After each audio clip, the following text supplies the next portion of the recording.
రాజ్ సంవత్సరాల తరబడి ఈ పెయిన్స్లో ఉన్న వాళ్ళు పెయిన్ కిల్లర్స్ వాడుతూ ఉండడం చూస్తుంటాను. అసలు అవి పనిచేస్తాయంటారా?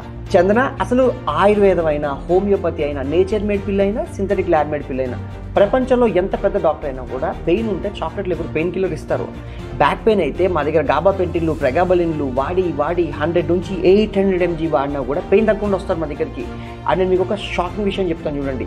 డైక్లోఫెనాక్ లాంటివి చాలా చీప్, ఇంజురీస్, ఇన్ఫ్లమేషన్ మీద పనిచేస్తుంది కాబట్టి చాలా cheap and cost effective. And ఇది జస్ట్ 15 minutesలో పనిచేస్తుంది కాబట్టి 1994 తర్వాత ఫార్మర్స్ అందరూ కలిసి పశువుల మీద వాడడం మొదలుపెట్టారు. 1990కి ముందు అయితే కోట్లకు పైగా రాబందులు ఉండేవి. అండ్ ఇవి ఎర్లీ 2000s కన్నా రేర్ అయిపోయాయి. అవి తిన్న పశువుల అవశేషాలు చూస్తే మొత్తం డిఫౌండ్ డైక్లోఫెనాక్. అలాంటిది ఈ బ్యాక్ పెయిన్ ఉన్న వాళ్ళు భరించలేక నొప్పిని సంవత్సరాల తరబడి మందులు వేసుకుంటూ ఉంటారు.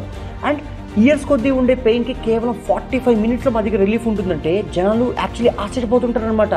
అండ్ ఇదేదో ముందే తెలిస్తే ఇన్ని సంవత్సరాలు పెయిన్ రిలీఫ్ కోసం పెయిన్ కిల్లర్స్ విపరీతంగా వాడే వాళ్ళం కాదు కదా అంటారు. అండ్ కిడ్నీలు, లివర్లు ఇంపాక్ట్ చేసుకునే వాళ్ళు కాదు కదా అంటారు. కానీ అప్పటికే లేట్ అయిపోతుంది.